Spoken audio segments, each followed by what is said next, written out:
The Monopoly Man never had a monocle. Ask anyone to describe the mascot of the Monopoly board game, and the answer comes back with the same details. A white moustache, a top hat, a tuxedo with tails, a cane, and almost always a monocle. The little glass disc is so closely tied to his image that cartoons, parody illustrations, and merchandise drawings have included it for decades. People picture him with one as clearly as they picture their own front door. The man, whose proper name is Rich Uncle Pennybags, has never worn a monocle in his official artwork. Not on the original Chance and Community chest cards, not on the box, not in any of the modern redesigns. The character has been redrawn many times across the decades, in different poses, holding different objects. The monocle has never appeared once. The eye is bare in every image. The mix-up has been studied as a textbook example of a shared false memory. Researchers often group him with another moustached cartoon figure, Mr. Peanut, who does wear a monocle. The two have similar silhouettes, similar formal wear, similar old-fashioned charm. Brains looking for a quick label appear to have borrowed Mr. Peanut's eyepiece and quietly handed it to Uncle Pennybags. Once installed, the memory feels original. In one informal test, people shown a row of cartoon characters were asked to identify the Monopoly Man. A surprising number pointed to a drawing that included a monocle, even when the real version sat just beside it on the same page. If you go and look at a Monopoly board right now, you can confirm it for yourself. The face on the corner squares stares out with two ordinary eyes. No frame, no glass, no string. The image so many of us carry around does not match the image that has actually existed all along. Pikachu's tail never had a black tip. Anyone who watched Pokemon in the late 90s or early 2000s can probably picture the yellow electric mouse in great detail. Round red cheeks, long pointy ears with black tips, a lightning bolt-shaped tail. And, in most people's memory, the tip of that tail is black, matching the ears. It feels like one of those visual rules the designers must have committed to from the start. The tail has always been entirely yellow. The base, near the body, is brown, and there is a small brown patch in roughly that area, but the tail itself ends with a clean yellow point. Every official illustration, every game sprite, every card from the trading card game, every frame of the cartoon, every plush toy from the official line. Brown base, yellow tip. No black anywhere on the tail. You can check this very quickly by searching for any official Pokemon image. The pattern is consistent across decades and platforms.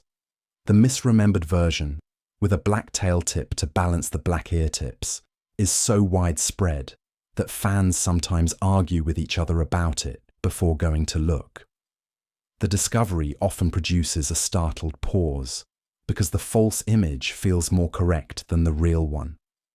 The likely explanation is symmetry. The brain prefers tidy patterns. Black-tipped ears on a yellow body suggest, by visual logic, a black-tipped tail. The character actually breaks that pattern, which makes the wrong version feel more designed, more cartoon perfect, than the right one. The mismatch has become one of the most cited examples of shared false memory in online discussions of the phenomenon. Forums fill up with arguments, then with screenshots, then with sheepish admissions. The real Pikachu has never matched the version sitting in millions of memories. Nelson Mandela didn't die in prison in the 1980s. Nelson Mandela was a South African political leader who spent 27 years in prison during the apartheid era, much of it on Robben Island. He was finally released in 1990, went on to lead his country as its first democratically elected president, and became one of the most admired statesmen of the 20th century. He died in late 2013, at the age of 95, in his home in Johannesburg, surrounded by family. A surprising number of people remember it differently.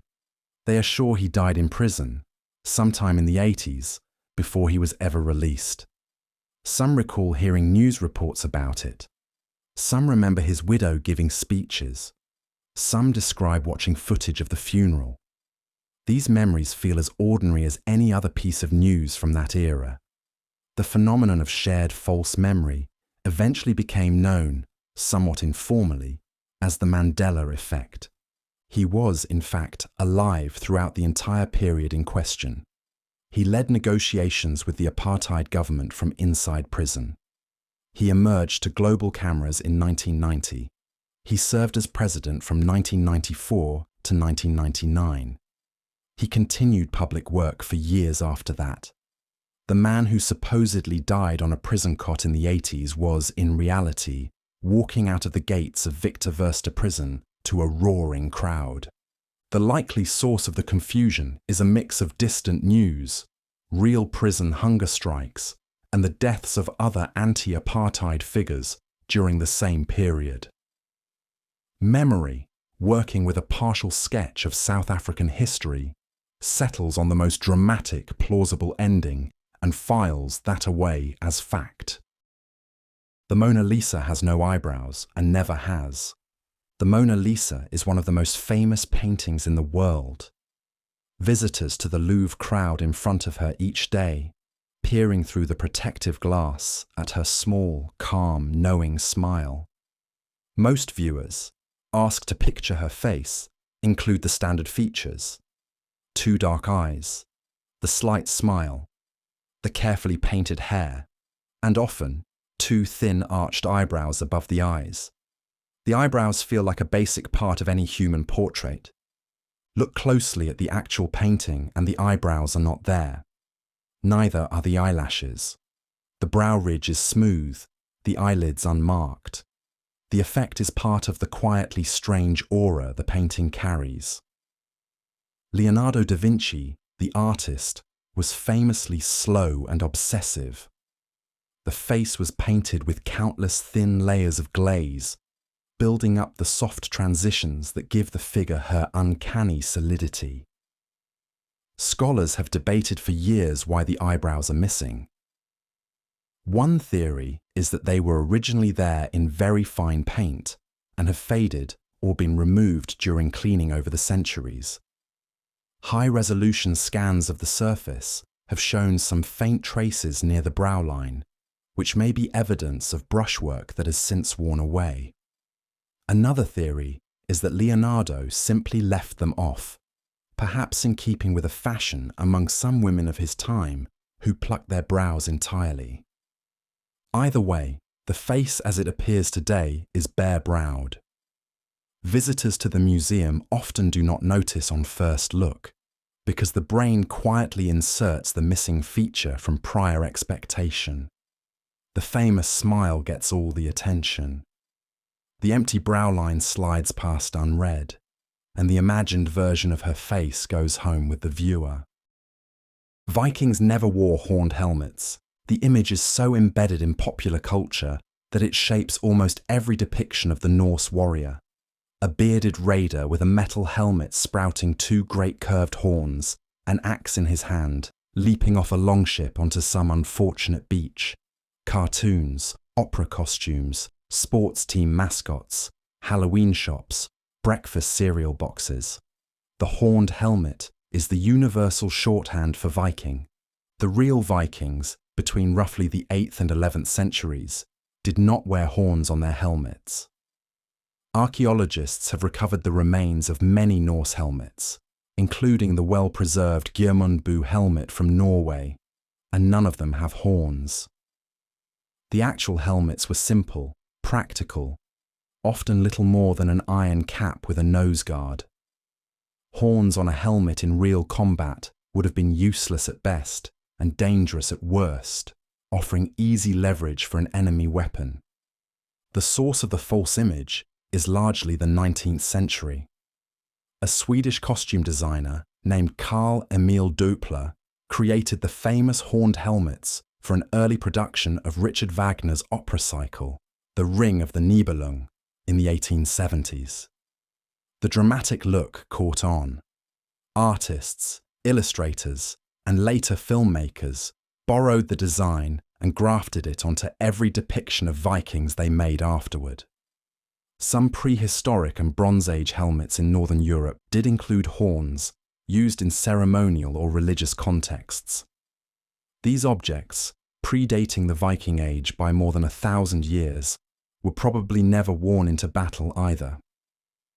Somewhere in the long telephone game between archaeology, opera, and Hollywood, the prehistoric horns were transferred forward in time to the Viking warriors who never actually wore them. Mickey Mouse has never worn suspenders. Ask people to describe Mickey Mouse, the cartoon character at the center of the Disney empire, and the description comes back in standard pieces: round black ears, white gloves, big yellow shoes, red shorts, and, in many people's memory, a pair of straps over the shoulders, holding up the shorts like suspenders or overalls. The straps feel like part of the classic outfit. Mickey has never worn suspenders. His shorts are held up by an invisible belt, or in the older cartoons, by nothing in particular. The shorts have two large round buttons on the front, one on each side of the waist. The buttons are decorative or functional, depending on the cartoon, but they do not connect to anything over his shoulders. His torso, in the standard outfit, is bare apart from his arms. The misremembering probably comes from other cartoon characters of the same era. Donald Duck wears a sailor suit. Goofy wears a vest and trousers. Various early Disney supporting characters wear straps and harnesses of one kind or another. The Brain, sorting Mickey into the same general style, quietly drapes straps over his shoulders even though they are not in the source material. Once that is done, the imagined version feels like the standard one. If you go and look at any official image of Mickey, from the earlier Steamboat-era cartoons through the modern stylized redesigns, the area between his shorts and his head is empty. The two buttons sit alone on the front. No straps, no suspenders, no overalls. The version with shoulder straps belongs to a Mickey who never actually appeared in any Disney film. Looney Tunes has always been tunes, never toons. The cartoon series Looney Tunes has run, in various forms, since the 1930s. Bugs Bunny, Daffy Duck, Porky Pig, the Roadrunner, the Coyote, and many other characters have appeared under the brand. The title is one of the most familiar in animation. Ask people to spell it out, however, and many will write Looney Tunes, with double O's at the start of the second word, as if it were a play on the word cartoon. The official spelling has always been Tunes, with a U. The name was a deliberate echo of the rival Disney series Silly Symphonies, both titles referencing music. Looney Tunes originally featured musical cartoons, with songs central to many shorts, and the title nodded to that musical heritage. The companion series from the same studio was called Merry Melodies, again with a musical theme. Tunes, not tunes. There is a small wrinkle. A 90s spin-off series featuring child versions of the characters was called Tiny Toon Adventures, with the spelling toon. The two titles probably get blurred together in memory. Once the spelling toon enters the mind from the children's spin-off, it can backfill into the parent brand and replace the original. The covers of old Laserdiscs, VHS tapes, and modern Blu-rays, the title cards on the cartoons themselves, the merchandise across decades, all spell the second word as tunes. The version with the double O at the start of the word belongs to a brand that never existed. Even the famous opening title card, the one that swings out with the words, "That's all folks" at the end of each short. The Volkswagen logo has always had a visible gap between the V and W. The Volkswagen logo is one of the most familiar pieces of automotive branding. a round badge with a stylized V on top and a stylized W on the bottom, fitting into a single circular outline. Ask people to picture it, and many will describe the two letters as touching each other, with the bottom point of the V resting against the center point of the W, forming one continuous shape. The two letters have always been separated by a small horizontal gap. Run a line between the lowest point of the V and the highest point of the W in any official rendering of the logo, and there is a clear narrow band of space between them. The badges on the cars, the printed marketing, the dealership signage, all show the gap. It is small, but consistent. The two letters have never quite touched in any official version. The misremembering follows the same pattern as several other logo cases. The brain prefers a clean, closed shape. Two letters touching feels like a complete, polished design. A small gap feels like a defect or an oversight. Memory smooths the gap shut and stores the tidier version, even if the version on the car parked in the driveway has the gap right there for all to see. You can confirm this easily by glancing at a Volkswagen badge in real life or a high-resolution image online. The gap is unambiguous once you look.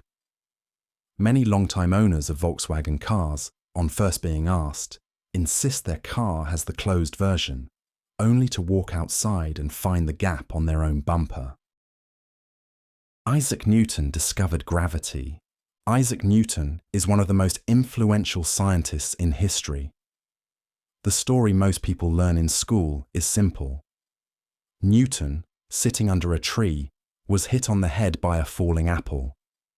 The apple gave him the sudden insight that there must be a force pulling objects toward the earth.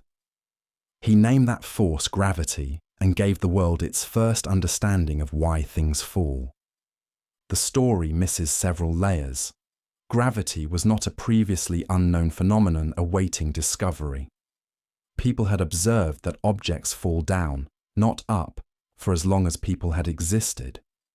Greek philosophers, Indian astronomers, and Arab scholars had all theorized about why heavy objects move toward the Earth and why planets seem to circle around things. What Newton actually contributed in his book Principia Mathematica, published in 1687, was a precise mathematical law describing how the force operates. His law of universal gravitation stated that any two masses attract each other with a force proportional to the product of their masses and inversely proportional to the square of the distance between them. The same equation that explained why an apple falls also explained why the moon orbits the Earth and why the planets orbit the sun. The unification of terrestrial and celestial mechanics in a single mathematical framework was the real achievement. The apple, if it ever fell at all, was a starting metaphor, not a discovery. The story of the falling apple comes from a memoir written by William Stukeley, a friend of Newton, who recounted a conversation in which Newton himself described thinking about gravity while sitting in an orchard. The apple did not strike his head. It simply fell while he watched. The cartoon image that lives in popular memory has compressed a long career of mathematical work into a single comic accident. Einstein won the Nobel Prize for the theory of relativity. Albert Einstein, the physicist whose name has become a synonym for genius itself, won the Nobel Prize in Physics in 1921. Most people, asked what he won it for, give the obvious answer: the theory of relativity. Special relativity, general relativity, the famous equation involving energy and mass, the bending of light by gravity. These are the achievements his name evokes, and they seem like the obvious reason a Nobel Committee would call his number. The Nobel Committee did not give him the prize for relativity. The citation, in the official records, lists the award as recognition of his contributions to theoretical physics and especially for his discovery of the law of the photoelectric effect. The photoelectric effect, his earlier work from 1905, showed that light could behave as discrete packets of energy. The work helped establish quantum theory and had clear experimental confirmation by the time the prize was given. Relativity, in 1921, was still considered too speculative by parts of the physics establishment. The mathematics was unfamiliar. The predictions, like the bending of starlight near the sun, had been measured during the eclipse of 1919, but the result was new and politically charged. The Nobel Committee preferred to honor a contribution that was harder to dispute. The photoelectric effect was solid, testable, and useful. Relativity was brilliant, but still too strange. Einstein himself accepted the prize, gave the obligatory lecture, and never received another Nobel afterward, despite producing some of the most influential physics of the century. The world remembered him for relativity. The Nobel Committee, technically, never did. Mother Teresa was universally compassionate to the sick. Mother Teresa, the Albanian-born Catholic nun who founded the Missionaries of Charity in Calcutta, is one of the most admired humanitarian figures of the 20th century. She received the Nobel Peace Prize in 1979 and was canonized as a saint by the Catholic Church in 2016. The popular image is of a small woman in a blue-trimmed white sari, bending over the dying poor with infinite gentleness, providing comfort to those nobody else would touch. The picture of her work is, in detail, more contested. Investigations by journalists and researchers, including the writer Christopher Hitchens, who published a critical book on her in the 1990s, raised concerns about medical conditions in her homes. Critics described needles being reused without sterilization, painkillers being withheld from terminal patients, and limited access to qualified medical professionals. The stated goal of her order was less to cure suffering than to allow the sick to die in a state of dignity and spiritual readiness. Her organization also received enormous sums of money from donors around the world, some of it from morally questionable figures. The financial records of the Missionaries of Charity have not always been transparent. Money raised for the poor, in some accounts, was directed instead to convents, novitiate training, and the expansion of the order rather than to medical infrastructure. She herself, in private letters published after her death, expressed profound spiritual doubt and a long sense of inner darkness. The serene saint of the public image was a more conflicted private figure, sometimes racked by questions about her own faith. The work she did was real, and so were the criticisms of how she did it. The simple version of the story, of pure universal compassion, leaves out the difficult details. The forbidden fruit in Eden is never identified as an apple. The story of Adam and Eve is one of the foundational narratives of Western culture. A garden, a forbidden tree, a serpent, a fruit eaten in disobedience, and an expulsion that sets the rest of human history in motion. Almost everyone who has heard the story remembers the fruit. It was an apple, glossy and red, hanging from a low branch where Eve could reach it. The book of Genesis does not say that. The text in the original Hebrew describes only the fruit of the tree of the knowledge of good and evil. The species is never specified. Jewish and early Christian commentators offered various guesses. A fig, since the leaves used to cover Adam and Eve after the fall, came from a fig tree. A grape, a pomegranate, a citron. The apple is absent from the original text in any language. The most likely source of the apple imagery is Latin. In the Latin translation of the Bible known as the Vulgate, completed by St. Jerome around the year 400, the words for evil and apple are nearly identical. The word malum can mean either evil or apple, depending on the context. A clever piece of wordplay in the Latin text linked the two ideas, and over centuries of paintings, illustrations, and retellings, the apple became the standard image. Once installed in art and literature, the apple stayed. Renaissance paintings showed it. Children's Bibles drew it. School plays cast it. Modern advertising and pop culture references continue to use it. The book itself, however, remains silent on the species. The famous fruit of human disobedience is a piece of inherited iconography, not a fact from the original text. Sinbad's genie movie Shazam doesn't exist and never did. A surprising number of adults remember a movie from the early 90s starring the stand-up comedian Sinbad. The plot, as people describe it, has him playing a genie who appears to two young children and gets into comedic adventures. People remember scenes, costumes, jokes, the cover of the rental box on a video store shelf. Many recall watching it more than once. The memory feels ordinary, the kind you would not bother to question. The film does not exist. There is no movie called Shazam starring Sinbad. There is no record of it in any database, no surviving footage, no promotional material, no studio listing.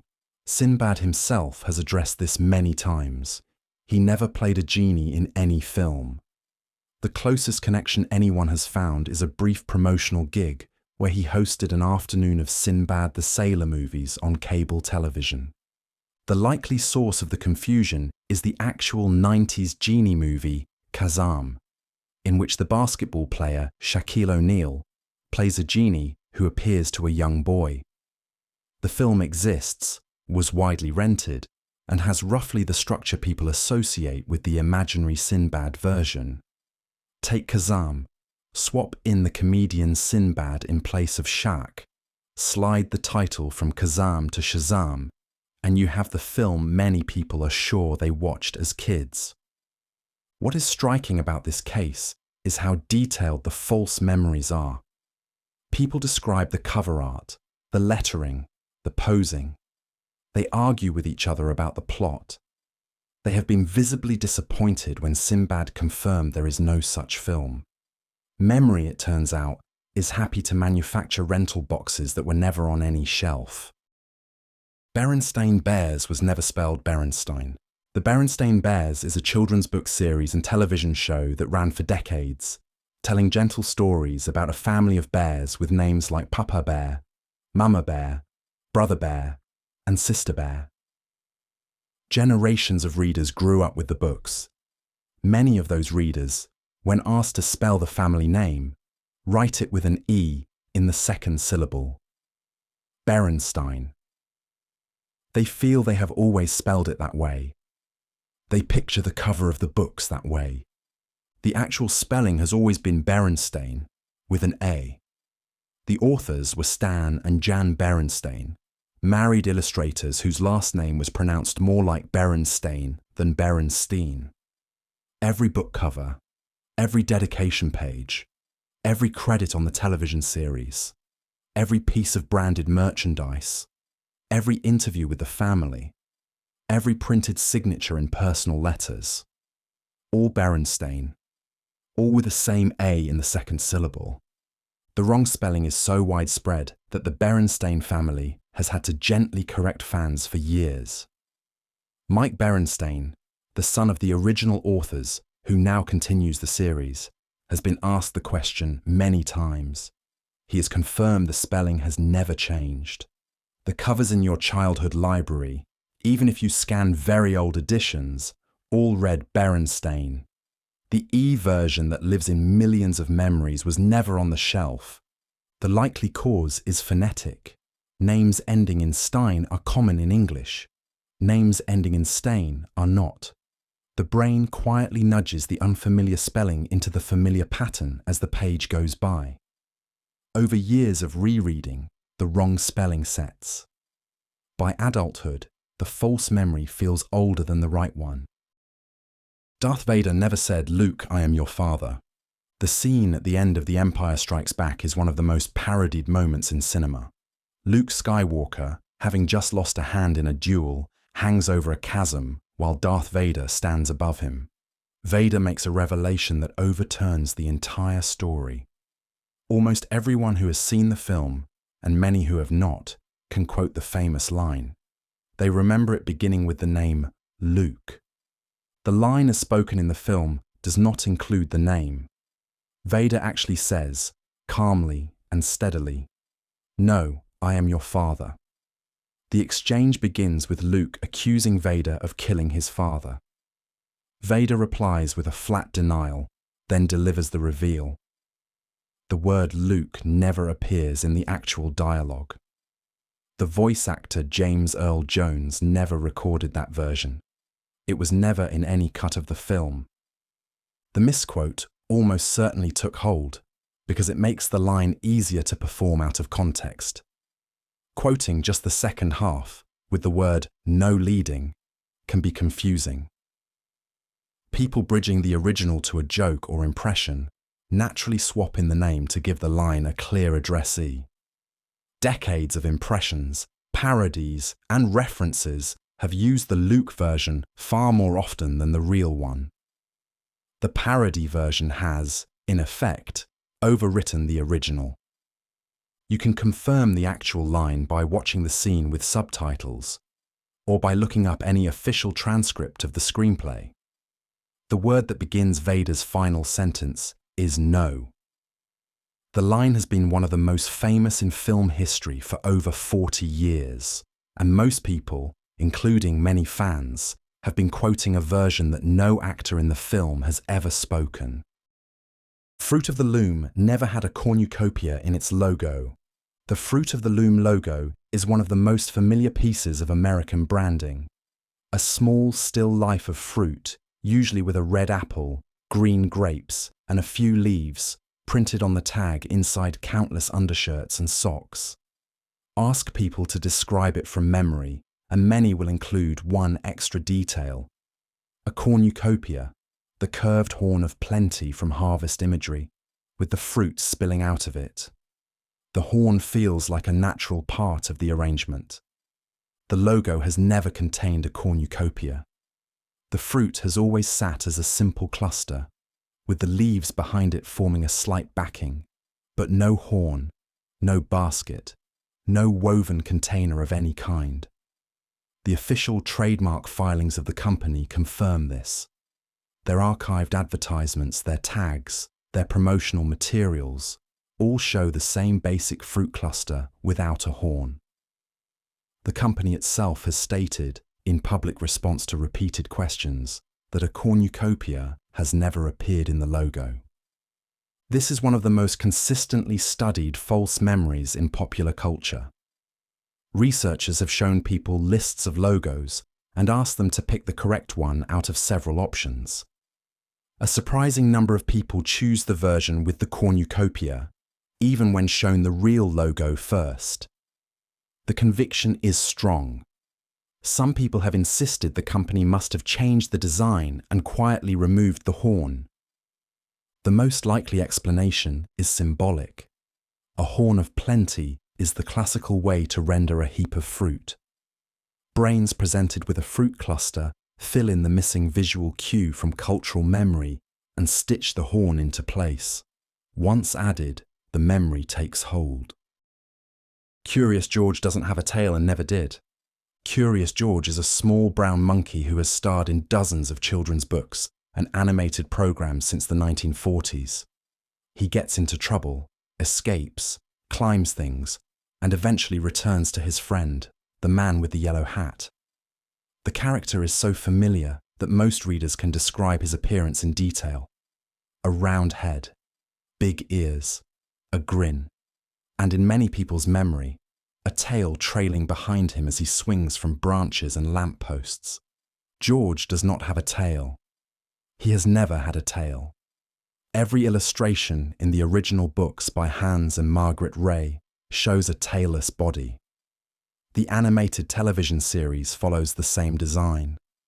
The plush toys, the merchandise, the educational tie-ins, all match. Some of his climbing scenes do feature him hanging from things, but he hangs by his arms, never by a tail. The lack of a tail has been consistent across the entire lifespan of the character. The likely cause of the false memory is biological knowledge. Most monkeys, especially the cartoon monkeys children encounter in other media, have tails. The brain, sorting Curious George into the general category of monkey, quietly issues him the standard equipment. Some viewers, when shown the real character side by side with a fan-drawn version that includes a tail, prefer the tail version. If you flip through any genuine Curious George book, you can confirm the absence yourself. The space behind him, where the tail would naturally trail, is always empty. The character, technically, is closer to a chimpanzee or other ape than to a monkey, though even that is left ambiguous. The tail, however, has never been part of him. C-3PO has had a silver leg the entire time.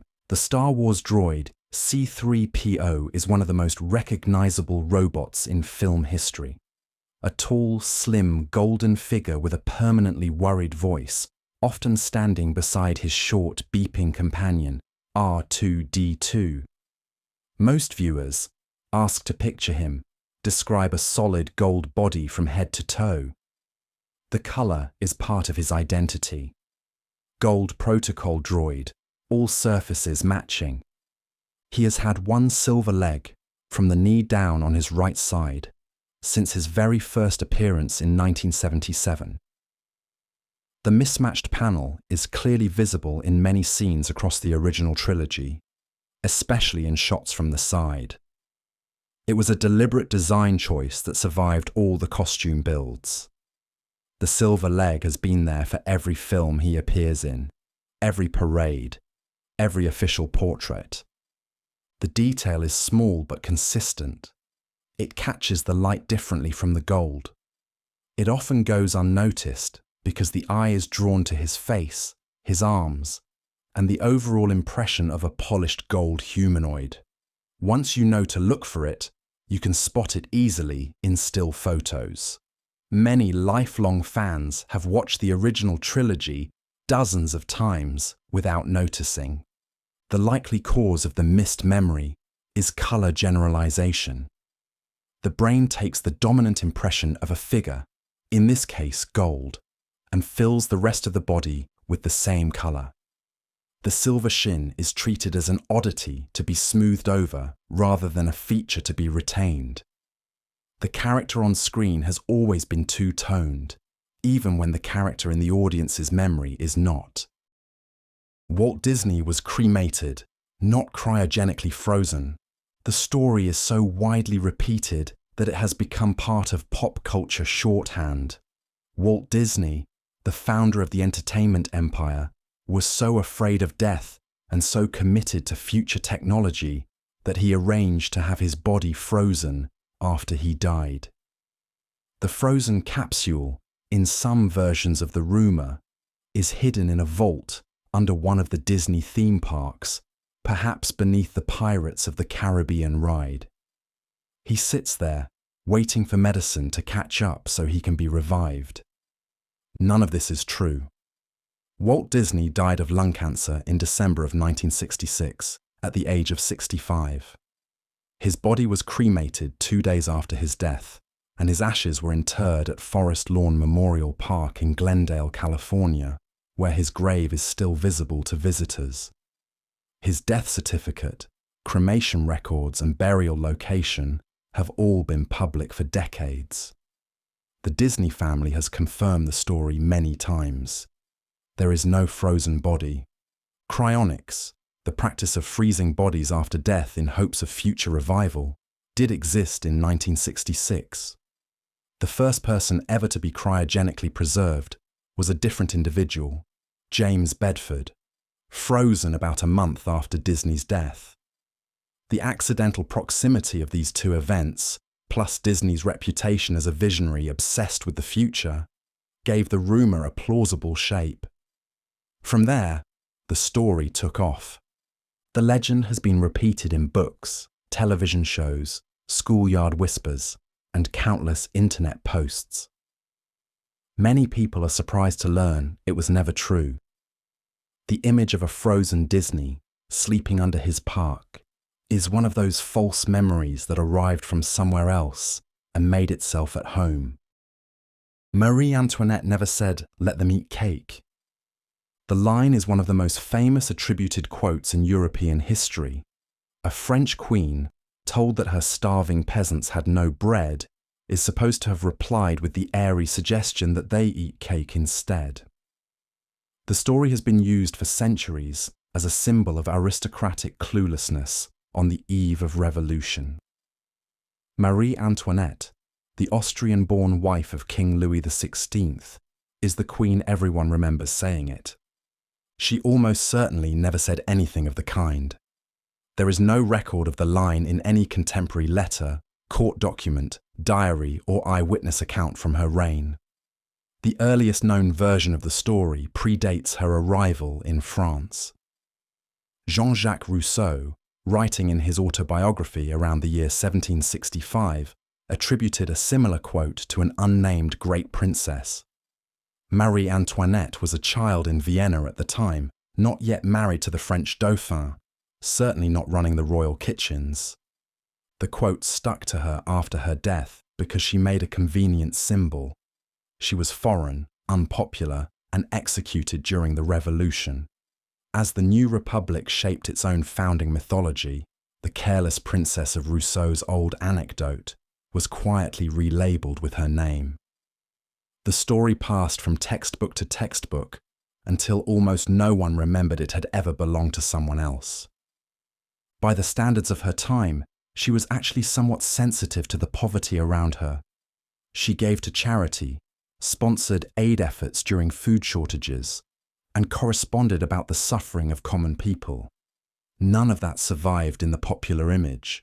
What survived was a sentence she did not say, told to mock a class she happened to belong to. Henry VIII was never depicted holding a turkey leg in any portrait. The image is one of those cartoon shortcuts that has lodged in popular culture. A massive bearded king in fur-trimmed robes sits at a long banquet table, gnawing on a giant turkey leg, throwing scraps over his shoulder for the dogs. Henry VIII, the Tudor king famous for his 6 wives and enormous appetite, is the figure most people picture. Many adults will swear they have seen the portrait. They can describe the angle, the costume, the brown roasted leg in his fist. No such portrait exists. The major surviving images of Henry VIII, including the famous full-length painting by Hans Holbein the Younger and its many copies, show him standing in formal court dress, hands at his hips or holding a glove. There is no food in his hand in any of these. No royal portrait of Henry from his own lifetime shows him eating. Court painters of the period did not work in that mode. The likely source is 20th century film and television. The actor Charles Laughton played Henry in a film from the 1930s and tore into a chicken leg in one scene with great theatrical relish. The image was so memorable that it shaped the way Henry has been drawn ever since, in cartoons, in school books, in Halloween costumes. The fictional moment quietly merged with the historical figure. There is also a biological wrinkle. The turkey is a bird native to the Americas. Turkeys had only recently arrived in Europe during the late part of Henry's reign. He may well have eaten one. He just never posed for a portrait holding a leg of any bird. The image so many people remember was invented by film, then borrowed by memory. "Play it again, Sam" was never said in Casablanca. Casablanca is one of the most quoted films in cinema. Released in 1942, set in wartime Morocco, it features a cynical American expatriate named Rick, an elegant former lover named Ilsa, a piano player named Sam, and a melancholy song called "As Time Goes By." The film has supplied a steady stream of one-liners to popular culture. The most famous of all, by a wide margin, is the request to the piano player. "Play it again, Sam." The line as written and performed in the film does not match the popular version. Ilsa, hearing the song, says to Sam, "Play it once, Sam, for old time's sake." Sam pretends not to know the tune. Ilsa insists, saying, "Play it, Sam. Play as time goes by." Rick, later in the film, says simply, "You played it for her. You can play it for me. And if she can stand it, I can. Play it." Nowhere in the actual screenplay does anyone deliver the famous condensed version. The shortened line probably arose because it is more memorable. It is shorter, snappier, and easier to perform as an impression than any of the actual film lines. The phrase has appeared in parodies, in titles of other works, including a Woody Allen play and film of the same name, and in countless casual references. Over time, the shortened version became the public memory of the film. You can confirm the actual lines by watching the relevant scenes or reading the screenplay. Neither Rick nor Ilsa nor Sam ever says the misquoted version. The Casablanca that lives in popular imagination has a slightly different script from the Casablanca that exists on film. "Beam me up, Scotty" was never said in Star Trek. The line is the single most quoted phrase from the original Star Trek series, even by people who have never watched a full episode. The captain of the starship, in some dramatic moment, calls down to his chief engineer to be transported up to the ship. "Beam me up, Scotty." The exact words are in millions of memories, used in jokes, on shirts, in advertisements, in casual conversation. The line, in that exact form, is never spoken in the original television series. Captain James T. Kirk, played by William Shatner, gives transporter orders many times. He says things like, "Scotty, beam us up," or "two to beam up," or "beam them out of there." Combinations of the words occur. The compact pop culture version does not. The chief engineer Montgomery Scott is addressed as Scotty often, and beaming is constantly happening, but the specific phrase has never been recorded as a spoken line. The misquote almost certainly stuck because it is the shortest, cleanest, most quotable summary of what the captain is always trying to do. The actual lines are longer, more situational, and harder to repeat out of context. Decades of parody and merchandising trim those down to the smooth four-word version everyone knows. The condensed phrase became the public face of the show. William Shatner himself, in interviews and in the title of his own autobiography, has joked about the line he never said. The phrase has even appeared in later Star Trek films, in slightly different forms, perhaps as a knowing nod to the fan version. The condensed version has now leaked back into the canon, but in the original series, it was never there to begin with. The figure in the scream isn't screaming. The scream is one of the most recognizable paintings in modern art, created by the Norwegian artist Edvard Munch in 1893. A bald, gaunt figure stands on a bridge against a sky of burning orange and blood red, hands pressed to the sides of a long face, the mouth opened in what looks like a shriek of horror. The image has become a universal symbol of human anxiety. Most people, asked to summarize it, say the figure is screaming. Munch himself disagreed. According to his own writings, the figure on the bridge is not the source of the scream at all. The scream is coming from nature. Munch described an evening walk, during which he felt a great infinite scream pass through nature, and the figure in the painting is hearing that scream and covering his ears against it. The pose is one of reception, not expression. The hands are blocking out a sound, not amplifying one. This shifts the meaning of the painting in a real way. Instead of a person broadcasting agony to the world, the figure is a witness, overwhelmed by a sound that pours in from the burning sky and the curving landscape. The scream is the environment. The figure is the listener. The horror is on the outside. The original title Munch used in some sketches was "The Scream of Nature," which makes the structure clearer. Over time, the title was shortened and the figure became the screamer in public memory.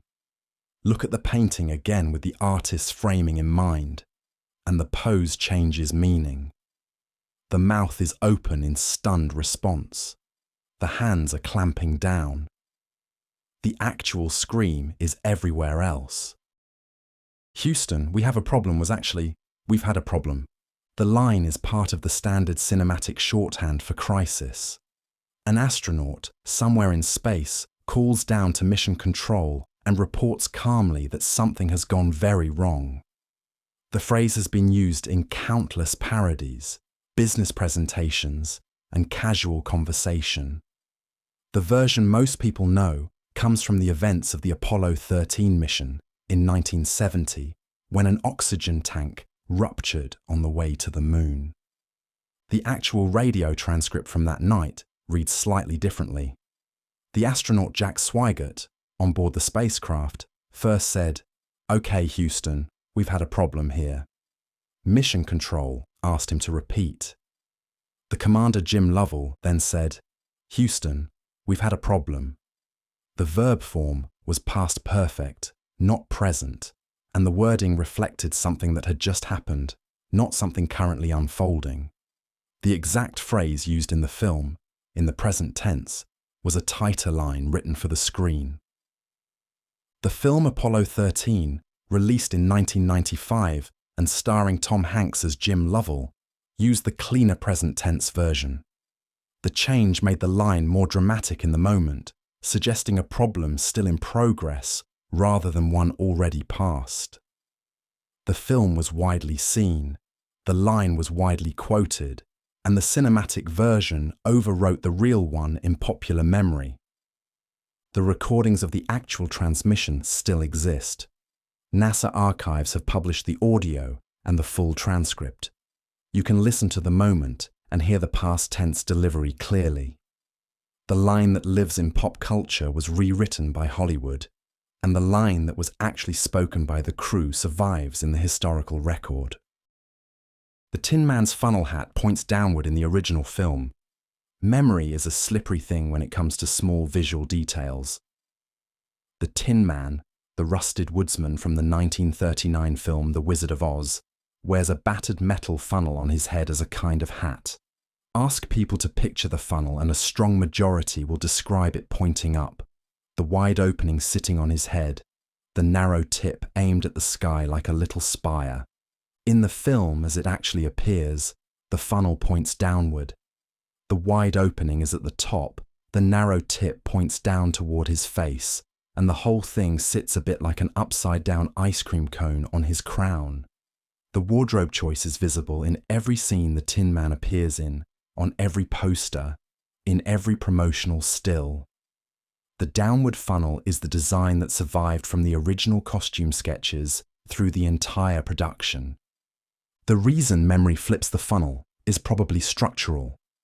A funnel sitting wide side down looks more stable, more like a hat, more like the kind of object that would rest comfortably on a head. A funnel balanced narrow side down looks precarious. The brain quietly rotates it into the more sensible position when it pulls the memory off the shelf. This particular flip catches even devoted fans off guard. People who have seen the film many times often hesitate when asked to draw the funnel from memory. They guess the upward version, then check the source, then have a small moment of disorientation. The Tin Man on screen wears the funnel one way, and the Tin Man in the audience's head wears it the other. Kit Kat has never had a hyphen between Kit and Kat. The chocolate bar Kit Kat has been sold around the world for decades. 2 crisp wafer fingers covered in chocolate, separated by a snap groove down the middle in the familiar red and white wrapper. Ask people to write the name from memory, and a large fraction of them will put a hyphen between the two halves. Kit-Kat.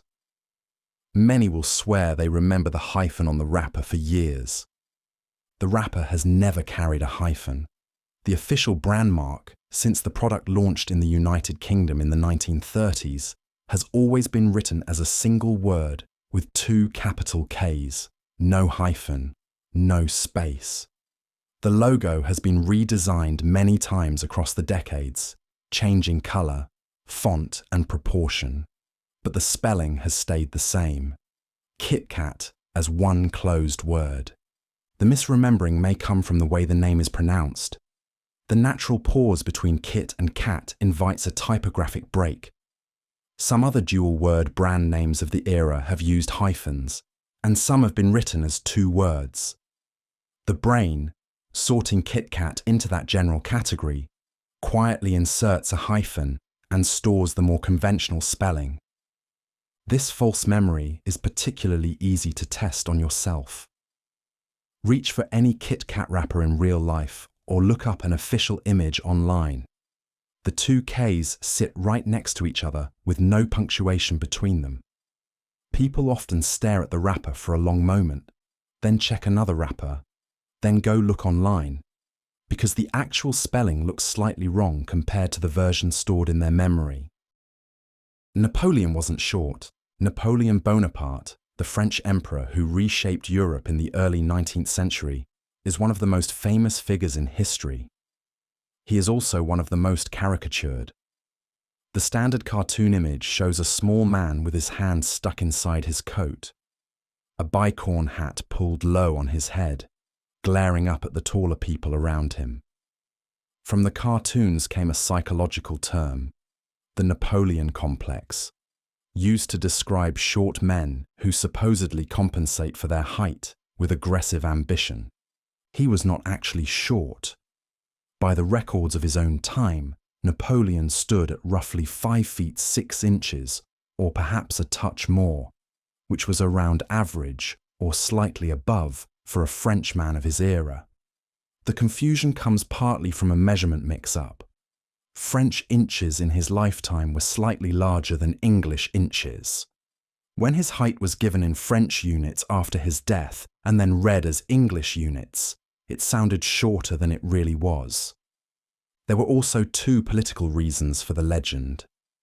British cartoonists during the Napoleonic Wars enjoyed drawing him small. A diminutive enemy was easier to mock. The cartoons travelled well and helped fix the image. Napoleon also kept tall imperial guards around him for ceremonial reasons, which made him look smaller by contrast in any group setting. The eye took the contrast and stored it as a fact. Modern historians have looked at the records, the autopsy notes, and the height of his preserved uniforms. The numbers agree that he was a man of ordinary height for the time. The short and angry tyrant of cartoon legend was a different man, built largely out of bad measurements and British ink. Elementary My Dear Watson never appears in any Conan Doyle story. Sherlock Holmes is the most famous detective in fiction. He smokes a pipe, wears a deerstalker hat in popular illustrations, plays the violin, and explains his deductions to his loyal companion, Dr. John Watson, with a touch of condescension. The catchphrase most people associate with him is the dismissive sign-off after a clever deduction. Elementary, my dear Watson. That exact line never appears in any of the 60 original Holmes stories written by Sir Arthur Conan Doyle. Holmes does say elementary on rare occasions, in a few stories. He addresses Watson as my dear Watson many times. The two halves never come together in the famous combined form. The condensed catchphrase was assembled outside the books by adapters and parodists. The earliest known appearance of the combined line is from outside Conan Doyle's writing. It shows up in a stage play and in early sound films from the 1930s featuring Basil Rathbone as Holmes. Once heard from the screen, it leapt into the public memory and became inseparable from the character. Generations who never read the books learned the line first and assumed it must be in the source material. You can confirm the absence by searching the full text of the Holmes stories, all of which are available in the public domain. The phrase, "in that exact assembly," simply is not there. The closest the books come is in one short story, in which Holmes responds to a Watson comment with the single word, elementary. He then goes on to explain his reasoning at length, without the affectionate address. The bridging phrase, "My dear Watson," was never spliced in by Conan Doyle. The familiar catchphrase, sharp and condescending, is a piece of film dialogue that smuggled itself back into the literary canon. Einstein never failed math. The story is one of the most repeated pieces of encouragement in popular culture. Albert Einstein, the greatest physicist of the 20th century, was supposedly a failure at school.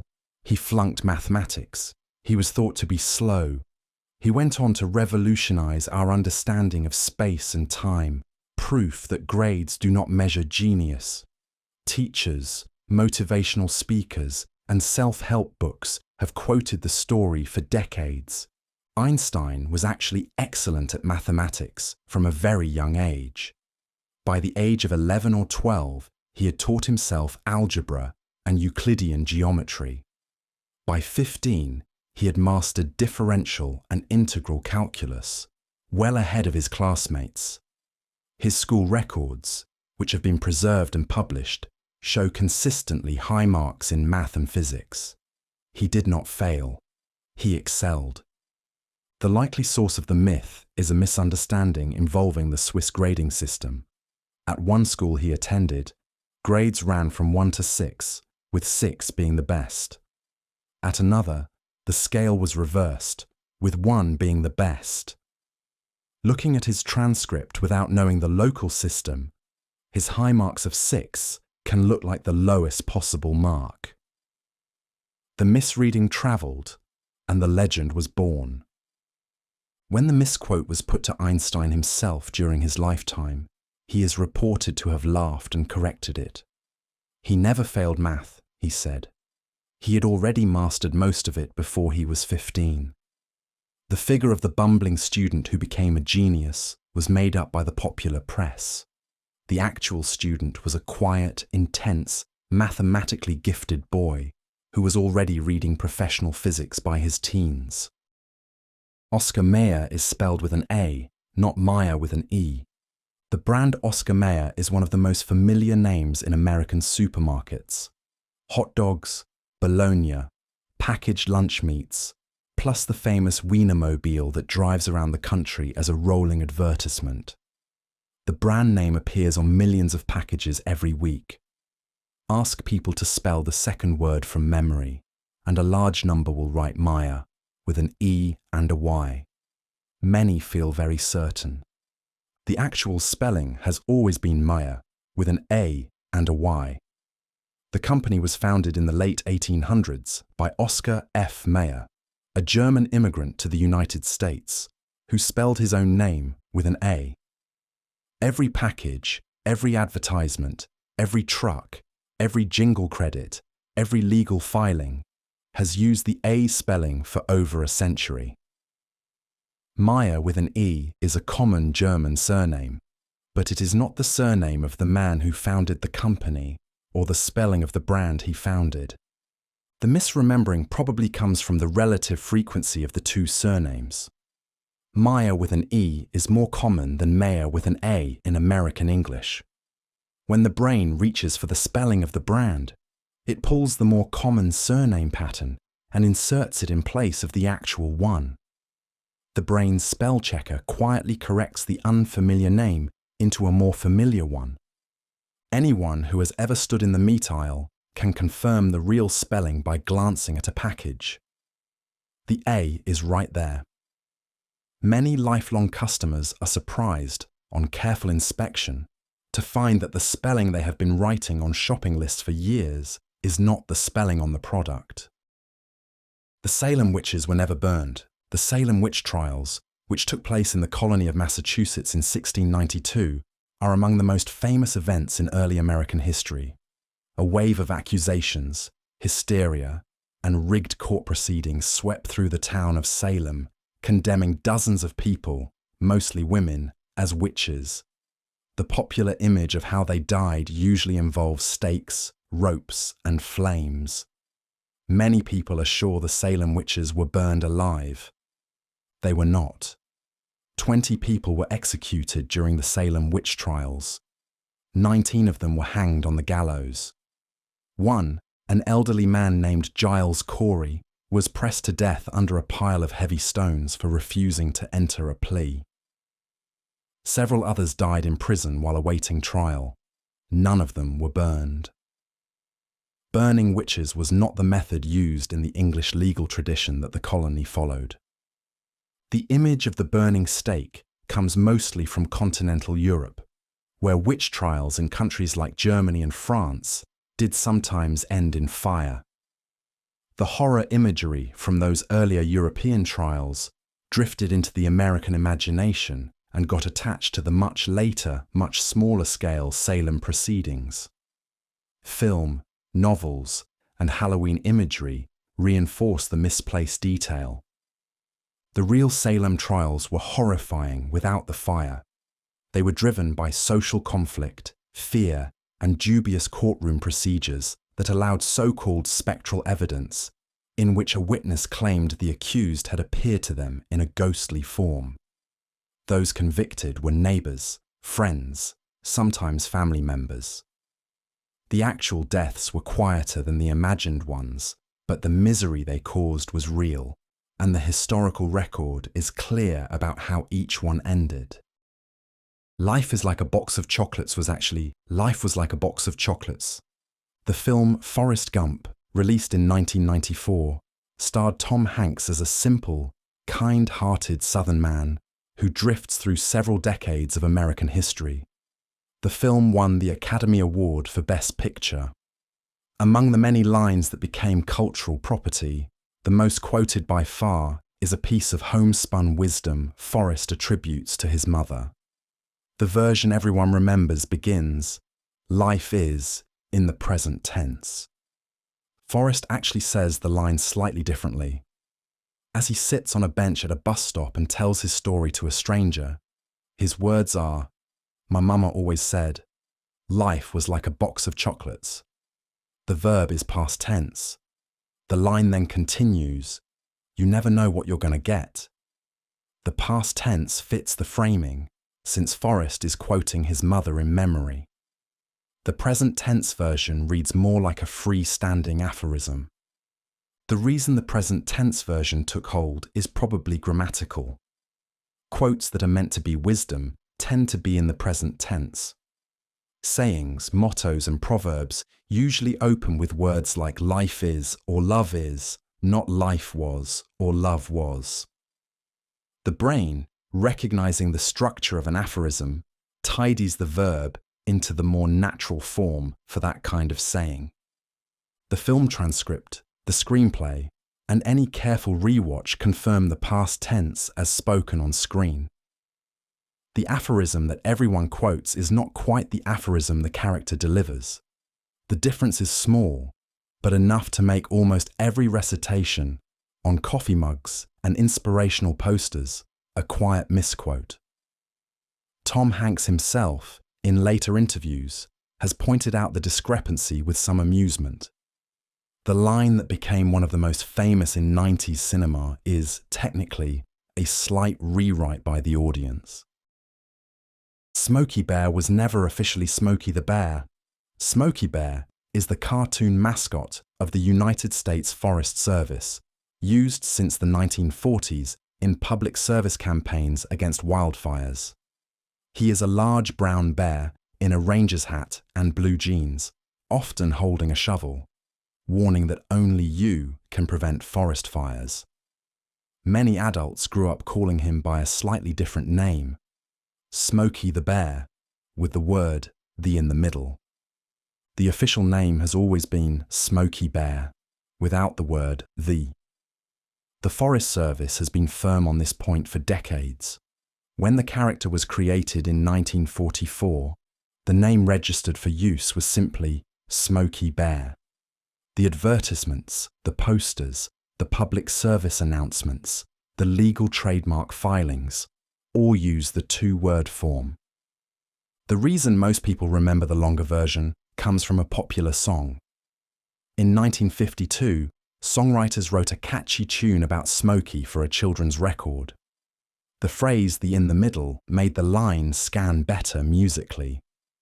The version they wrote was Smokey the Bear, and that is the version that played on radios and in classrooms for years. Generations learned the name from the song before they ever encountered an official Forest Service notice. The Forest Service has politely corrected the public many times. The mascot they own, name, and use is Smokey Bear. The character with the extra, the in his name, is a creature of folk memory, born from a jingle. The bear on the official posters never had a "the" in his name, even when the song was at its most popular. Captain Hook's hook is on his left hand, not his right. Captain Hook is the villain of the Peter Pan stories, first written by J.M. Barrie in the early 1900s. He commands a pirate ship in Neverland, wears a long red coat, and has a metal hook in place of one hand, the result of a previous encounter with Peter Pan and a hungry crocodile. Ask people to picture him, and most will describe the hook on his right hand. The right hook image feels classic, almost archetypal. In both the original Barrie story and the Disney animated film, the hook is on his left hand. Barrie's text describes it explicitly. The Disney film, released in 1953, follows the text. His sword is in his right hand, his hook in his left. The choice has a small narrative logic, since most pirates are right-handed swordsmen and would lose their non-dominant hand more often than their dominant one. Other adaptations have sometimes flipped the side. Live-action films, stage productions, and various spin-offs have placed the hook on whichever hand suited the actor or the choreography. The flip becomes especially likely when a left-handed actor plays the role, since they will often switch hands to fight more naturally on screen. The mixed depictions across many versions have helped scramble the public memory.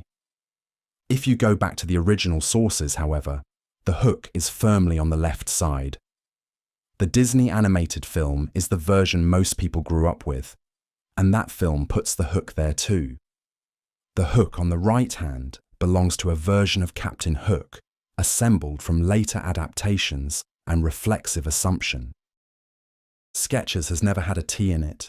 Skechers is one of the best-selling shoe brands in the United States. The name appears on shoe boxes, advertisements, store signs, and the side of the shoes themselves. Ask people to spell the brand from memory, and a surprising number will write Skechers with a T inserted between the K and the E. The misspelling feels intuitive because it mirrors the English word sketch. The actual brand name has always been Skechers, with no T. The founder of the company, Robert Greenberg, chose a name that played on California slang for an interesting or stylish person, sometimes spelled Sketcher with a T in slang use. The legal brand mark, the trademark, and every official piece of branding the company has ever produced uses the shorter version. The shoes have never carried the inserted letter. The misremembering is straightforward. English speakers learn the word sketch early in life. The brain, encountering a similar-looking word, quietly inserts the missing T. The eye then slides over the actual spelling without registering the absence. Many adults have shopped at Skechers stores for years while continuing to write Skechers on shopping lists, and have been quietly surprised when the receipt comes home with the shorter version printed on it. You can confirm the spelling on any pair of the shoes themselves, or on the company's website, or on any storefront. The S, the K, the E, the C, the H, the E, the R, the S. No T anywhere.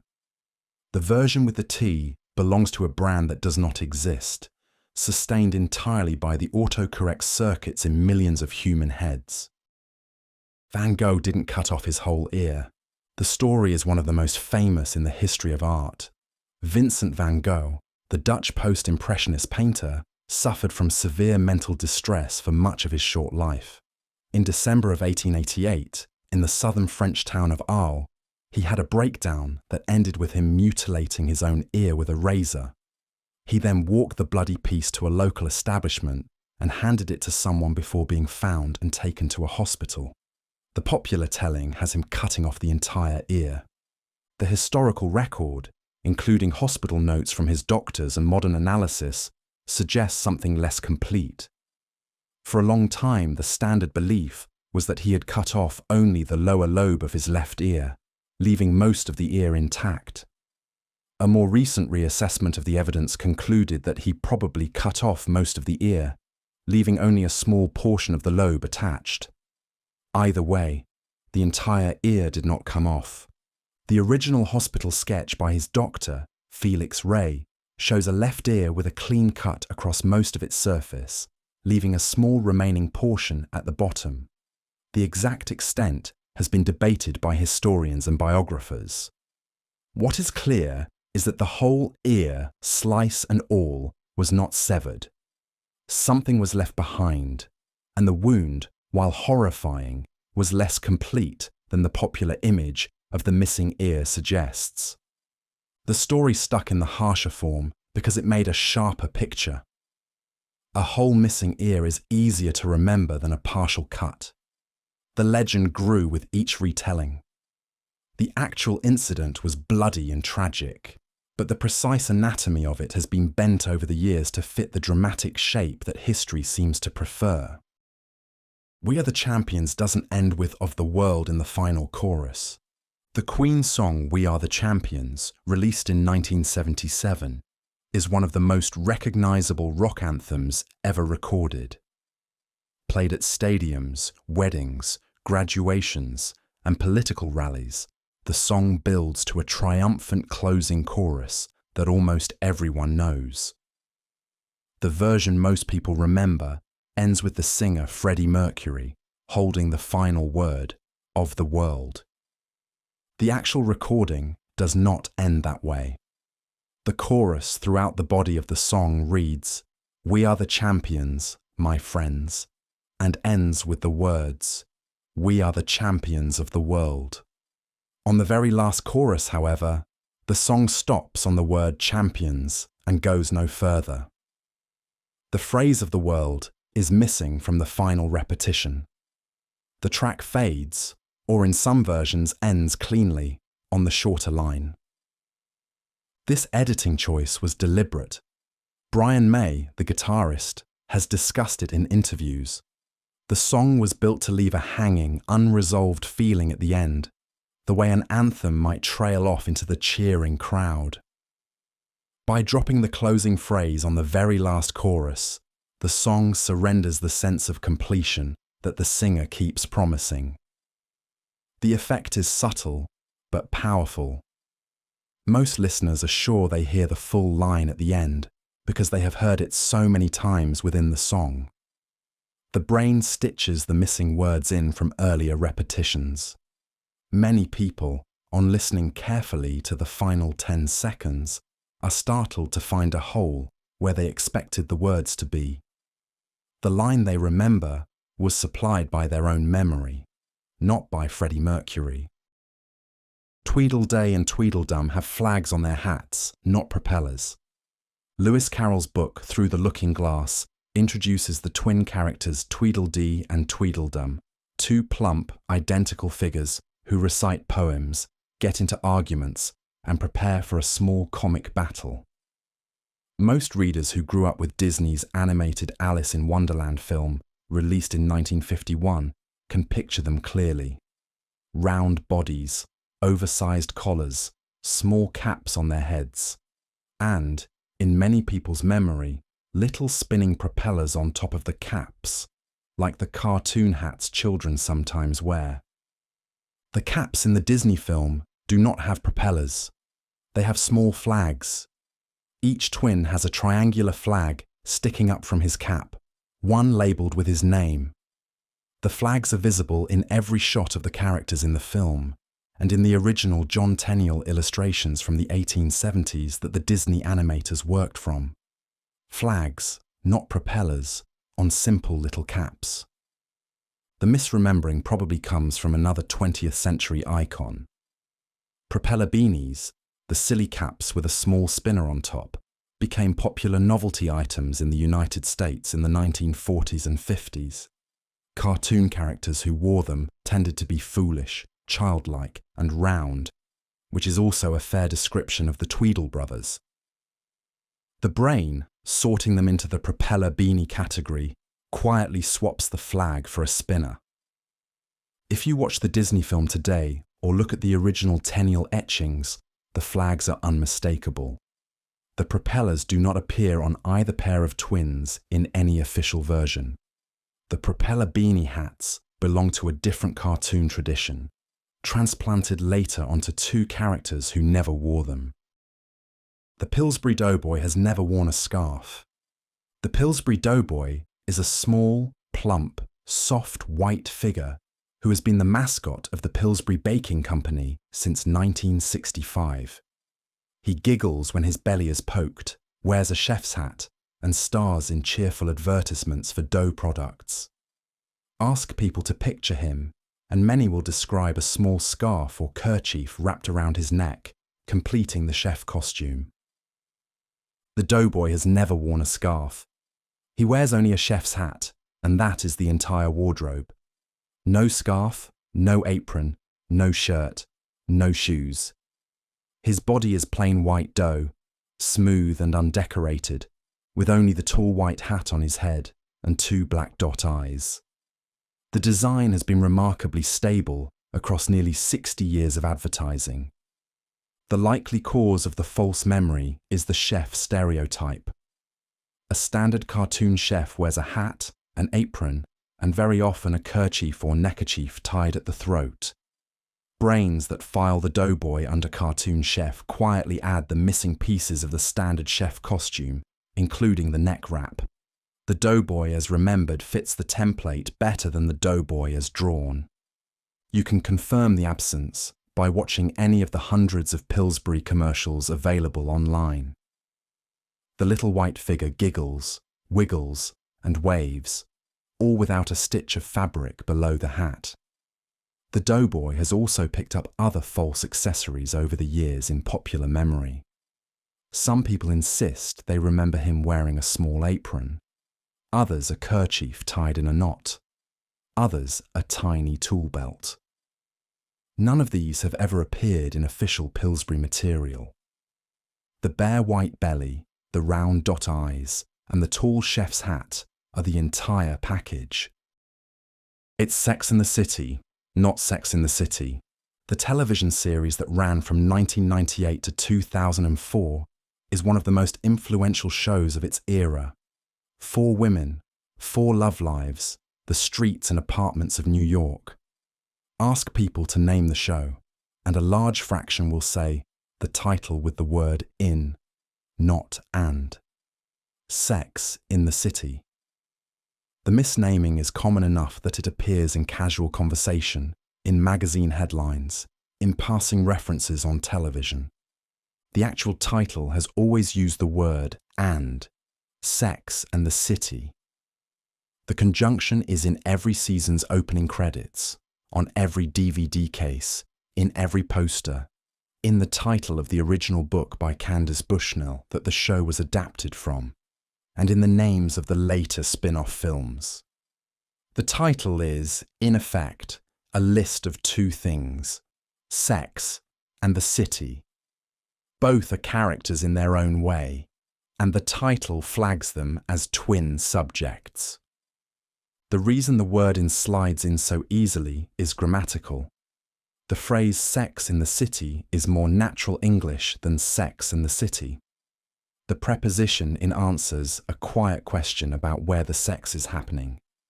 The conjunction and asks the reader to hold 2 ideas in their head at once, which takes slightly more effort.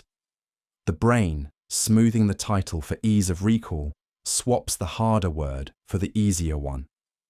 Anyone who watches an opening credit sequence can confirm the original.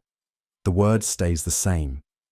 The misnamed version is one of those false memories that survives precisely because the wrong version is more comfortable to say than the right one. Goldfish memory isn't 3 seconds. The fact is, one of the most repeated pieces of pop science. A goldfish swimming in a small bowl is said to have such a short memory that every lap of the bowl feels like a brand new experience. 3 seconds, according to the standard version. Beyond that, all memory fades. The image is meant to comfort goldfish owners about the size of the tank and provide a metaphor for human distraction. The science does not support this. Studies of goldfish memory, conducted over many years, show that the animals can remember and learn over far longer periods. In experiments, goldfish have been trained to push levers at specific times of day to receive food, to navigate small mazes, and to associate particular colours and sounds with feeding. They can retain these learned behaviours for at least several months. The 3-second figure has no basis in any peer-reviewed research. Where the 3-second number came from is unclear. It seems to have circulated in popular media for decades, repeated in cartoons, schoolbooks, and television trivia segments. Some early goldfish behaviour studies in the early 20th century used short experimental intervals, which may have been misread by later writers as evidence of a short memory span. The error then travelled, unchecked, until it became conventional knowledge. The actual goldfish is a more capable animal than the legend suggests. It can recognise the human who feeds it, anticipate routine, and adjust its behaviour based on past experience. The bowl, in many cases, is still a poor living environment, but not because the fish does not notice. The 3-second myth has, if anything, made the welfare of pet goldfish worse, by giving owners permission to assume the fish does not really know where it is. The thinker's hand rests against his forehead, not his chin. The thinker is the most famous sculpture by the French artist Auguste Rodin, originally created in the late 1800s. A nude man sits hunched on a rock, one hand raised to his face, lost in thought. The image has become a universal symbol of deep contemplation. Ask people to mime the pose, and almost everyone will rest a closed fist against the chin. That is the position of the hand most people remember. In Rodin's actual sculpture, the hand rests higher up, against the forehead or the temple. The pose is closer to a furrowed, worried thinker than a calm chin stroker. The figure leans forward heavily, his elbow on his knee, with the back of his hand or his knuckles pressed against the lower forehead and the side of his nose. The chin sits free, slightly tucked, not in contact with the hand at all. The misremembering is easy to understand. The chin stroke gesture is the universal modern shorthand for thinking. Cartoons, advertisements, and emoji have used it for decades to signal a character lost in thought. Brains, sorting the famous statue into the thinking gesture category, quietly slide the hand down from the brow to the chin to match the more familiar pose. If you look at any photograph of the original Rodin sculpture, the hand position is unmistakable. The fist is higher, the posture more strained, the expression closer to anguish than serenity. The classic chin-holding posture belongs to a different sort of thinker, one assembled by popular imagination and pasted over the real one for so long that the substitution feels like the original. Columbus never proved the Earth was round. The story is taught to many schoolchildren as a foundational episode of modern science. Christopher Columbus, the Italian explorer, sailed west from Spain in 1492 because he was sure the Earth was round, and most people of his time thought it was flat. He risked falling off the edge of the world to prove a brave new theory and opened the way to the Americas. The image of Columbus as the great vindicator of the round Earth is a fixture of popular memory. Almost none of this is correct. Educated Europeans in the late 15th century already knew the Earth was round. They had known for nearly 2,000 years. The ancient Greek philosophers, including Aristotle, had argued for a spherical Earth from observations of ship masts disappearing over the horizon and the shape of Earth's shadow on the moon during a lunar eclipse. The Greek geographer Eratosthenes had even calculated its circumference with surprising accuracy in the 3rd century before the Common Era. By the time of Columbus, the round Earth was standard knowledge among scholars, navigators, and the clergy. The argument Columbus actually had with the Council of Salamanca was not about the shape of the Earth. It was about its size. Columbus believed the world was much smaller than it really was, and that he could therefore reach Asia by sailing west. The Spanish experts disagreed correctly that the distance was far too great. He sailed anyway, and was saved from starvation only by an unexpected continent in the way. The flat Earth myth was largely invented in the 19th century, partly by the American writer Washington Irving, who romanticized Columbus in a popular biography. The myth was tidy, dramatic, and patriotic, so it stuck. The actual Columbus was a man with a bad estimate of the planet, lucky enough to bump into a hemisphere no European had charted. Jif peanut butter has never been called Jiffy. The brand Jif is one of the most familiar peanut butter labels in American kitchens. Smooth, creamy, in the squat plastic jar with the bold red label. Ask people to name the brand from memory, and many will say Jiffy, not Jif. The longer name feels right.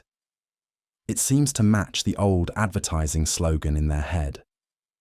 Some people are sure they remember a brand called Jiffy peanut butter from their childhood, sitting next to Jif on the shelf. There has never been a brand of peanut butter called Jiffy. The Smucker's company has made Jif with the short name since 1958. There is also a small unrelated company called Jiffy that makes baking mixes such as cornbread and biscuit mix. Jiffy baking mixes exist. Jiffy peanut butter does not. The two have probably blurred together in popular memory because both names sit in the same supermarket and both evoke quickness. The confusion is sometimes reinforced by a misheard slogan. Jif's longest-running advertising campaign promised that choosy mothers choose Jif. The slogan rhymes when shortened, when recited quickly, or pulled together with the Jiffy brand in another aisle. The brain may store the longer form. Many people are also sure they remember writing Jiffy on grocery lists during their childhood, an act they did not actually perform.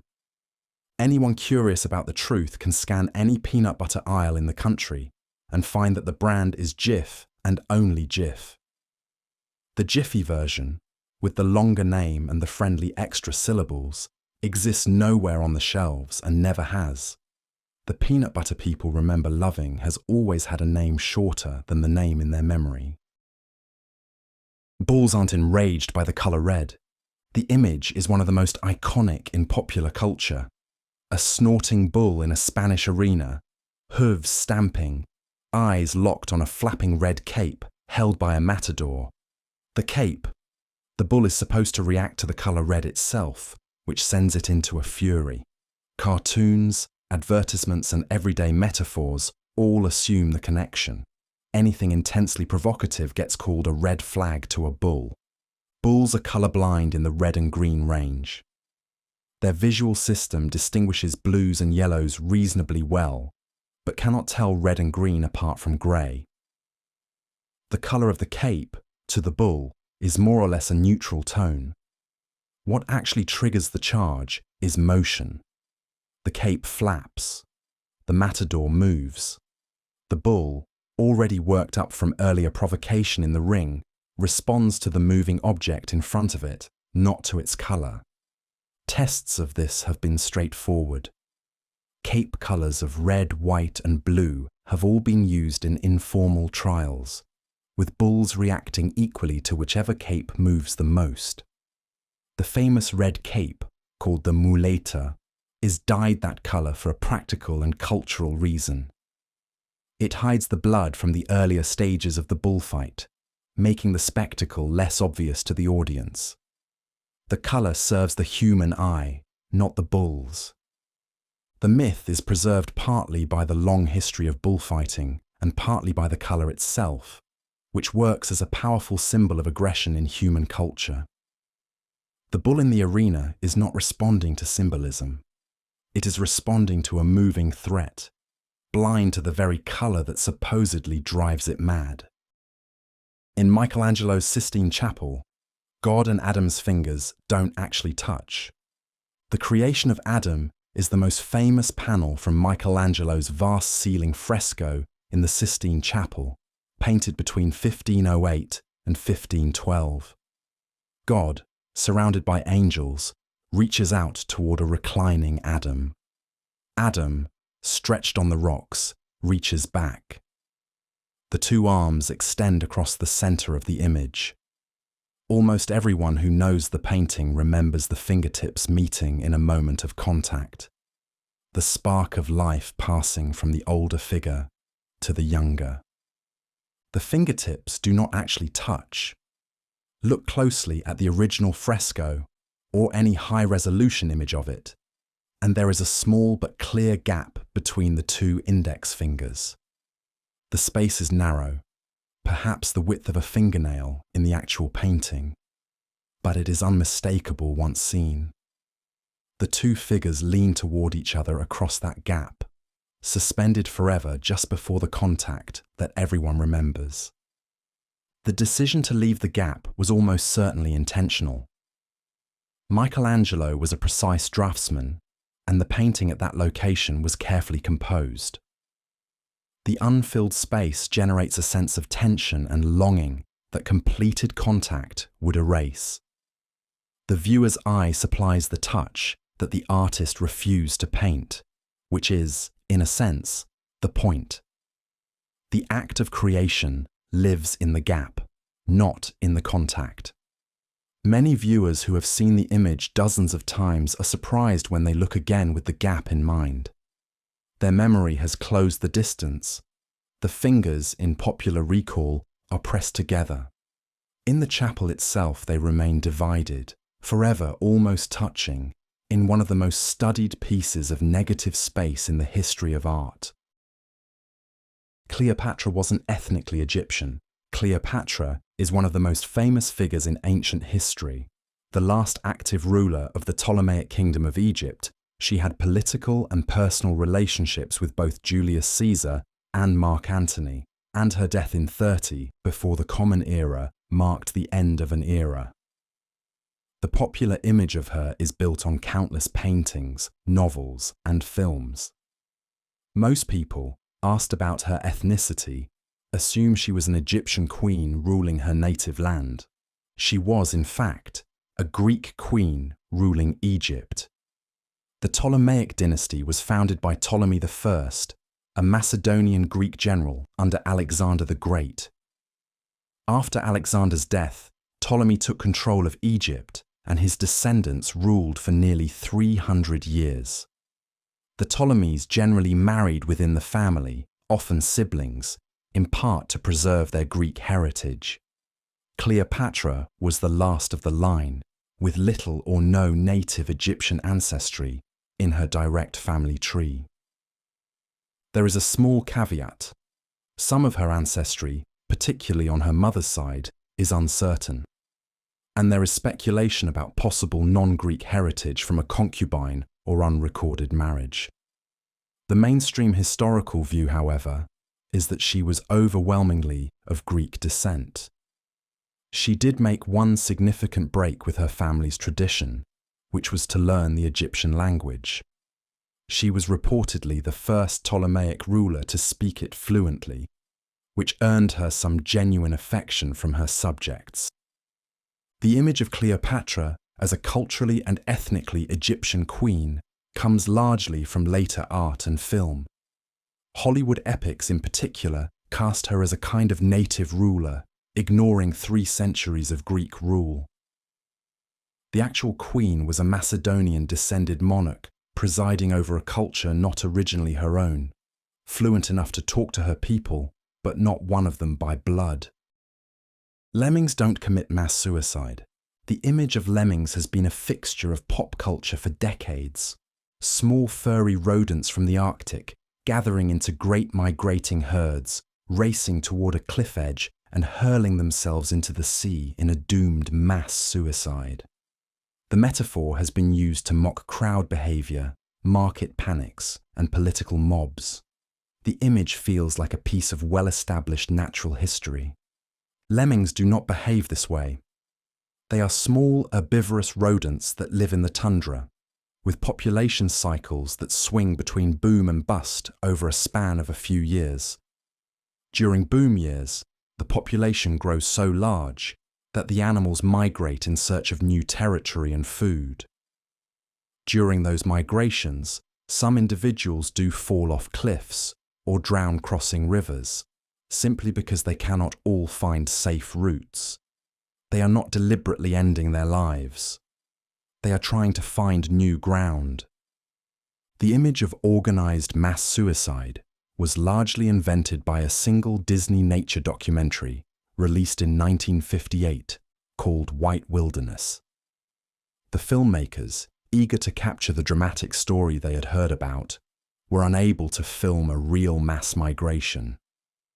They bought lemmings from local children in Manitoba, herded them onto a snow-covered turntable to simulate a stampede, and then drove them over a cliff into a river to film their fall.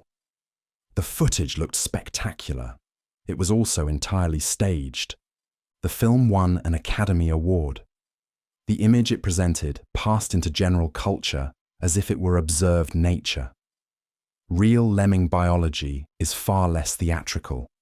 The animals run, swim, scatter, and sometimes die in numbers during their population peaks. They never line up at a cliff edge to throw themselves off. Big Ben isn't the tower or the clock.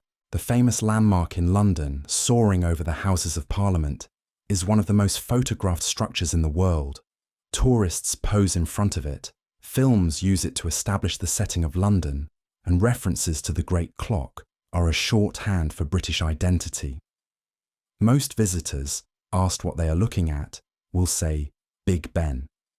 The whole tall structure, in popular speech, gets called by that name. Big Ben is, technically, the great bell hanging inside the tower. The bell weighs around 13.5 tons and was cast in 1858. The clock itself, which sits in the upper part of the tower with 4 large faces, is called the Great Clock of Westminster. The tower around all of it, which housed both the clock and the bell, was historically called the Clock Tower. In 2012, the tower was officially renamed the Elizabeth Tower, in honour of the Diamond Jubilee of Queen Elizabeth II. The name Big Ben probably comes from one of 2 figures associated with the bell's installation. One leading theory points to Sir Benjamin Hall, a commissioner of works at the time, a notably tall man whose name was attached to the bell during its early years. The other theory points to a popular heavyweight boxer of the era named Benjamin Count. Either way, the name was originally for the bell, not the tower or the clock. Over time, the colourful nicknames spread upward and outward to cover the entire structure. Most Londoners, and certainly most tourists, now use Big Ben to mean the tower, the clock, and the bell all together. The bell hanging inside has been the one true Big Ben since the day it was hung. Sugar doesn't make children hyperactive. The belief is one of the most widely shared pieces of parenting wisdom. Sugar makes children bounce off the walls. After a birthday party, after Halloween, after any sweet, heavy event, kids supposedly go wild for an hour or two, fueled by the sugar coursing through their bodies. Parents trade knowing looks. The link between sugar and hyperactivity has been treated as common sense for generations. Multiple controlled studies have failed to find any such effect. In carefully designed trials, children are given identical drinks, some containing sugar and some containing a sugar-free substitute, without anyone knowing which is which. Researchers and parents then observe the children's behavior. The results, across dozens of studies, are consistent. Children given sugar behave no differently from those given the substitute. The supposed sugar high does not show up under blind testing. Most striking are the studies that examine the parents themselves. In one experiment, parents were told their children had been given a sugary drink, when in fact the drink was sugar-free. Those parents consistently rated their children as more hyperactive than parents in the control group, even though no sugar had actually been consumed. The hyperactivity was in the parental perception, not the child's bloodstream. The expectation created the behavior. This does not mean sugar is harmless. There are real reasons to limit sugar in children's diets, including dental health and obesity risk. The specific claim that sugar causes a short-term burst of frantic energy, however, is not supported by the science. The wild behavior after a birthday party probably comes from the cake, the friends, the games, the late hour, and the chaos. The frosting is taking the blame for the party. You don't swallow 8 spiders a year in your sleep. The fact has circulated in emails, on social media, in offhand conversation, and in countless trivia compilations for decades. The average person, while sleeping, swallows around 8 spiders per year. Spiders crawl across pillows, the story goes, fall into open mouths, and are gulped down without the sleeper noticing. The number, the regularity, the casual horror, all feel like a piece of well-established science. The claim was invented as a hoax. The most widely cited origin is a piece written in the 1990s by the columnist Lisa Holst for a magazine. Holst's article was specifically about how false facts spread on the early internet, and she included the spider statistic as a deliberately ridiculous example. The example then escaped the article and travelled around the world as if it were a real fact, repeated by people who never read the original. The hoax outlived its own context. The actual biology argues against the claim from several angles. Spiders, generally speaking, do not want anything to do with humans. A sleeping person is a warm, breathing, vibrating threat. Spiders prefer quiet, undisturbed corners. They are not crawling across mouths in any meaningful frequency. Even when one does occasionally wander across a face, the chance of it ending up swallowed is vanishingly small. There is no 8 spider per year quota. The legend persists because it is exactly the kind of fact people enjoy sharing. It is gross, specific, vivid, and apparently authoritative. The number 8, the casual word swallow, the unsettling image of nocturnal arachnids, all combine into something the brain wants to repeat. The original hoax succeeded better than its author could have imagined, and most people who have heard the fact have heard it as truth. The Great Wall of China isn't visible from space with the naked eye. The claim has been a fixture of geography textbooks, trivia games, and tour guide patter for decades. The Great Wall of China, that immense stone serpent running for thousands of miles across northern China, is so vast that it is the only human-made structure visible from space with the naked eye. The image of astronauts gazing down on the wall from orbit has lodged in popular memory as a tidy proof of human grandeur. Astronauts and modern observation have made it clear that the wall, in fact, cannot be seen with the unaided eye from orbit. Chinese astronaut Yang Liwei, who flew aboard the Shenzhou 5 mission in 2003, confirmed after returning that he had been unable to spot the Great Wall during his orbit. NASA scientists and other astronauts have reported the same. The wall is long, but it is also narrow, often only a few meters wide, and it tends to blend into the surrounding terrain.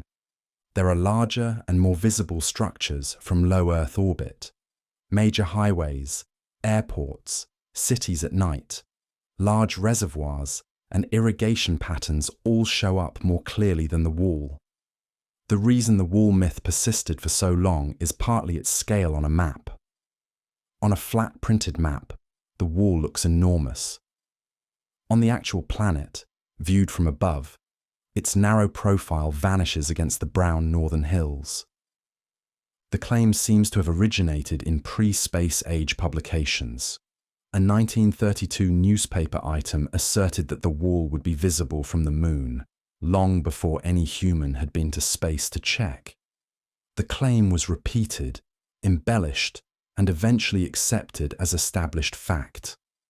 When the era of orbital flight arrived, the truth was less impressive than the myth, and the myth carried on anyway.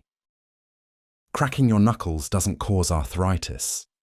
The warning is so commonly delivered, often by an exasperated parent or grandparent, that most people have heard it many times before they reach adulthood. Stop cracking your knuckles, or you will get arthritis later in life. The clicking sound, the popping joints, are supposed to wear away cartilage and produce decades of pain.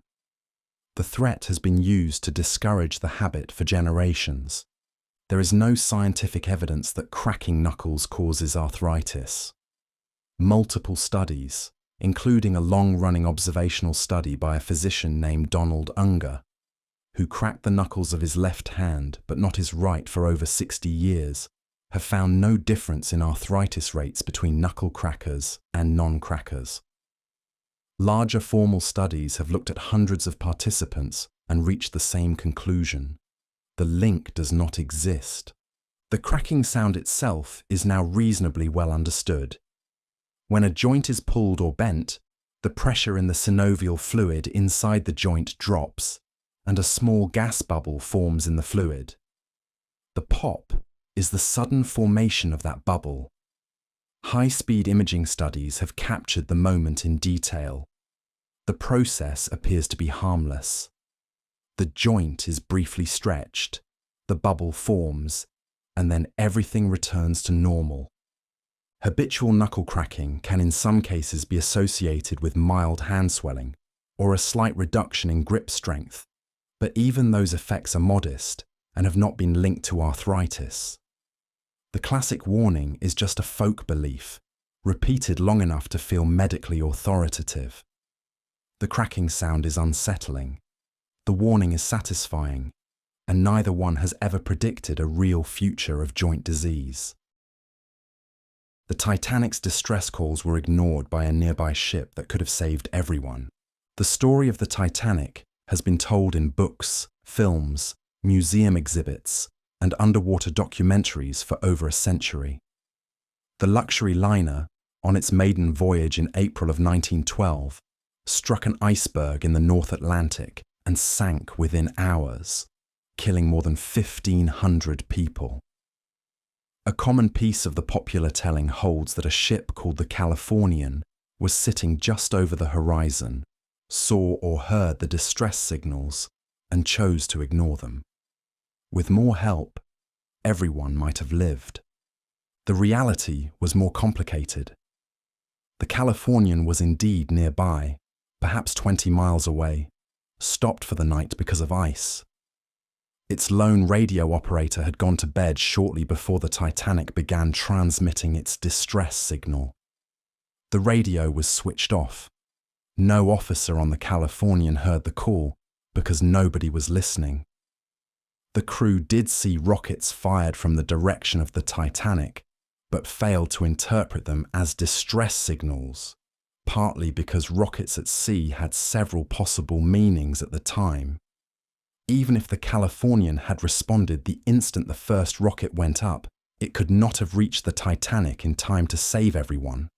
The ice field between the two ships was dangerous and would have required slow, careful navigation. Estimates suggest the Californian might have arrived in time to rescue a meaningful number of additional survivors, perhaps a few hundred, but not the full 1,500 who died. The shortfall of lifeboats was the larger problem. The story of the deliberate ignoring stuck because it makes a sharper moral.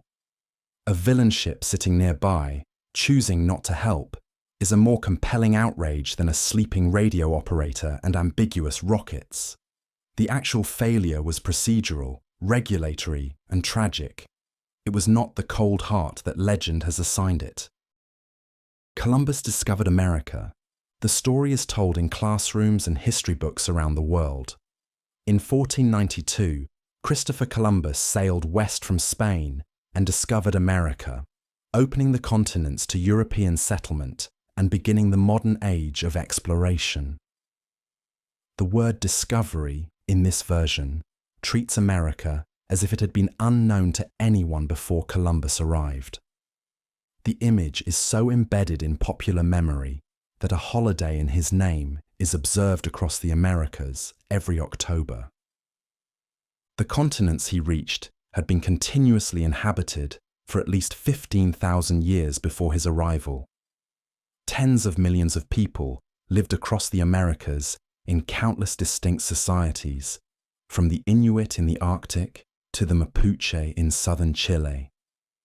There were vast cities, agricultural civilizations, written languages, empires. The notion that this hemisphere needed to be discovered makes sense only if one ignores the population already living on it. Columbus was also not the first European to reach the Americas. Norse explorers, led by Leif Erikson, had landed in what is now Newfoundland around the year 1000, nearly 500 years before Columbus. They built a settlement at L'Anse aux Meadows, fragments of which have been excavated by archaeologists. The Norse visits were not widely publicized in the rest of Europe, and the colony did not endure, but they happened. Columbus did make the contact between Europe and the Americas permanent, in the sense that the routes he opened did not close again. His voyages did change world history, but the claim that he discovered America is a piece of European self-congratulation, written down by Europeans for Europeans, that quietly erases everyone else who was already standing on the continent. Mahatma Gandhi was a universally peaceful gentleman his entire life. Mohandas Gandhi is one of the most celebrated figures in 20th century history. The leader of the non-violent movement for Indian independence from British rule, he is widely remembered as a saintly man of perfect peace, gentle in every encounter, kind to every person, devoted to the upliftment of the poor and oppressed. The image is reinforced by his title, Mahatma, meaning great soul, and by decades of admiring biographies and films. The full historical record of his life is more complicated. As a young lawyer in South Africa in the late 1800s and early 1900s, Gandhi made statements about black South Africans that modern readers find difficult to defend. He referred to Indian and European settlers as superior to the native African population. He campaigned for Indian rights largely within the framework of existing racial hierarchy. His views evolved over time, but the early record is harsh and well documented in his own writing. His personal life included practices that have also drawn scrutiny. In his later years, as part of his self-imposed discipline, he conducted experiments with celibacy that involved sleeping naked beside young women, including his own grandniece, to test his vow of chastity. Some of those involved were uncomfortable. His own followers, at the time, expressed concern. The episodes are recorded in his correspondence and remembered in family accounts. None of this erases his accomplishments. He led one of the most successful non-violent movements in history and helped end colonial rule for hundreds of millions of people. He was, however, a man with a long and uneven life, capable of ideas that would not stand a modern audit. The image of the perfectly gentle saint is a smoothed version that leaves out the harder corners of who he was. The 100 Years' War lasted 100 years. The 100 Years' War is one of the most famous conflicts in medieval European history. A series of wars between the kingdoms of England and France, fought over the right to the French throne and various territorial claims, the conflict became a defining event for both countries and produced famous figures like Joan of Arc and Henry V. The name suggests a tidy duration. Most people who hear it assume the war ran for exactly 100 years. The conflict actually lasted 116 years, from 1337 to 1453. The figure of 100 is an approximation and a piece of historical branding, applied later by writers who wanted a clean name.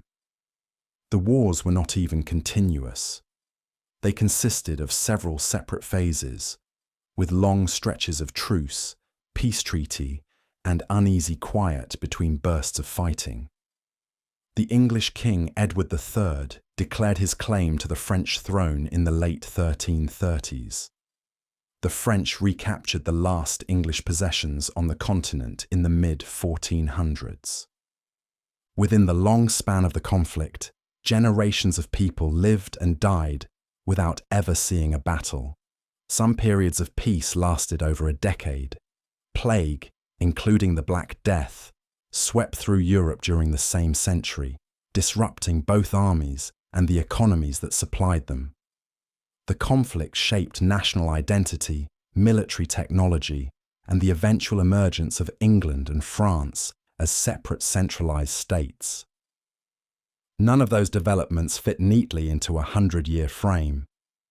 The label has stuck for the same reason many such labels do. A round number is easy to remember. A more accurate 116 years lacks the rhythm. The conflict that historians call the 100 Years' War lasted longer than its name suggests, and unfolded in fits and starts rather than a single sustained burst. The pyramids were built by slaves. The Great Pyramids of Egypt, those stone mountains rising out of the desert at Giza, have inspired wonder for over 4,000 years. A common piece of the popular telling, dating back at least to the ancient Greek historian Herodotus, holds that they were built by armies of slaves driven by whips, suffering and dying under the lash to raise monuments for the pharaohs. The image has been repeated in biblical retellings, Hollywood films, and countless school books. Modern Egyptology suggests a different picture. Archaeological excavations near the pyramids, especially the discovery in the 1990s of workers' villages and cemeteries, have changed how scholars think about the labor force. The builders appear to have been skilled craftsmen and seasonal laborers, well-fed, well-housed, and well-paid by the standards of their time. They lived in organized communities near the construction sites, ate large quantities of meat, and received medical care, evidence of which has been found in healed bones and skeletal records. The workforce was probably divided into specialized crews, with names recorded in graffiti left inside the pyramids themselves. Some laborers worked year-round in stone cutting and quarrying. Others arrived during the Nile flood season, when their fields were under water and they could be spared from farming. Their work was a major civic project, somewhat closer to a national infrastructure program than to a slave camp. Slavery did exist in ancient Egypt, and forced labor played a role in some construction. But the pyramids themselves appear to have been raised primarily by Egyptian citizens working in organized crews, not by foreign slaves under the whip. The image of the suffering masses dragging blocks across the desert comes more from later storytelling than from the archaeological record.